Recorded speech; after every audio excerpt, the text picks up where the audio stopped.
Alright, you guys, so what I'm having here is I'm working on a headphone packaging, and basically the thing with this, right, is I've got two different concepts here, right? I've got this one right here, and I've got this one over here. Now, I went with two different designs, so what I really want to do is capture the essence of each individual illustration I used for these. So for clarity's sake, let's say this one's Spectrum Aurora. And I want to get a good font for that. So what I'll do is I'll do Century Gothic. Then I let go of that. And you see the font changed. So now I usually like to use Century Gothic in all caps. And then what I'll do is I'll increase the font size. So it's set up just like that right there. And now you see how everything's a little too close to the bottom? We want to change that. So I see my artboard over here to the right is taking up just a little bit too much of space and everything's getting in the way. So what I'll do is I'll lock the layer. That way I don't got to worry about it basically messing up and getting in the way of my illustration to the left here. So now what I can do is I can shrink it down, right? And then I can bring it up a little bit closer. So now you see I have my illustration here. I want to make it just a little bit bigger so it stretches out to the end right there. Now we're going to bring up the little black border bar. And we're going to bring this to the front. Okay.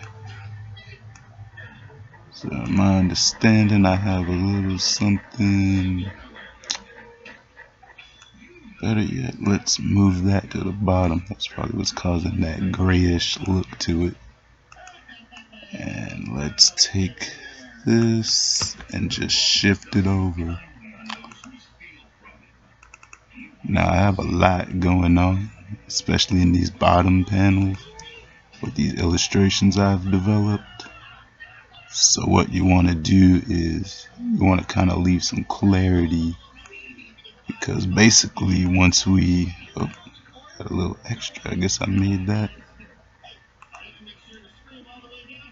Okay, so looks like I made a little mistake. I've got some jumbling going on, but now that you look at it, I have a good fully functional illustration going on here. Now I don't like how the color's kind of breaking off in the corner, so what I'm gonna do is I'm gonna go over here in the sidebar and hit these two overlapping circles. That's the transparency menu. So now that I have that selected, what I'm going to do is, actually no, I'm gonna deselect this and I'm gonna shift it over because I don't want any of these colorful streaks to sort of just cut off before they hit the corner. So I'll do is I'll move this over some more to the right. It looks like, okay, so that's what my issue is. So I'm just gonna move this right to where it's at the end, and then boosh, we got something going. Now that you look at it, now let's go back.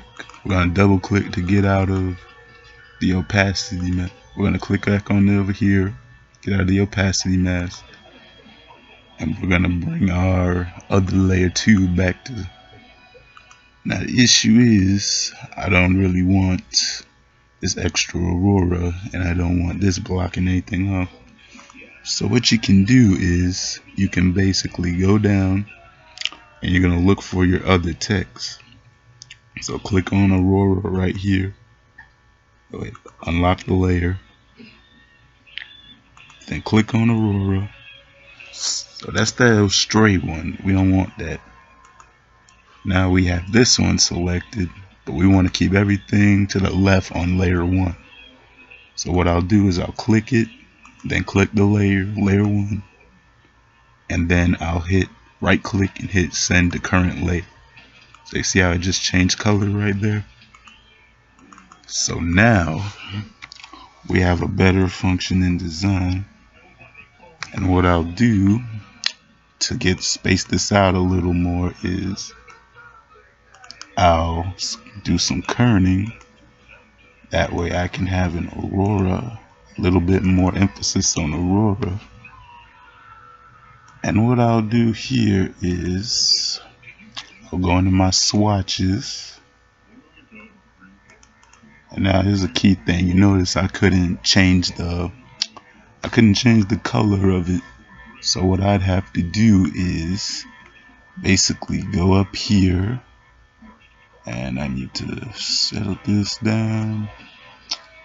Alright, so here's what I want to do, because I'm gonna have to move this around. So let me just do actually hang on. Okay, so I need to do is I need to shift the recording over a little bit, then hit minimize. And then what I'll do is do like this here. So now we have a better display going. Alright, so I'm gonna close out the transparency window.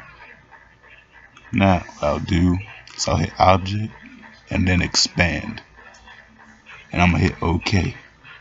So now our font that we had, the Century Gothic, it's become a series of shapes basically, or basically elements that we can fill like this. So you're looking now, and aurora basically has a gradient. And I usually, when I use gradients, I like to go for a 90 degree angle. That way all the colors lay out perfectly. And there you have it. And with that, skidoosh. Recording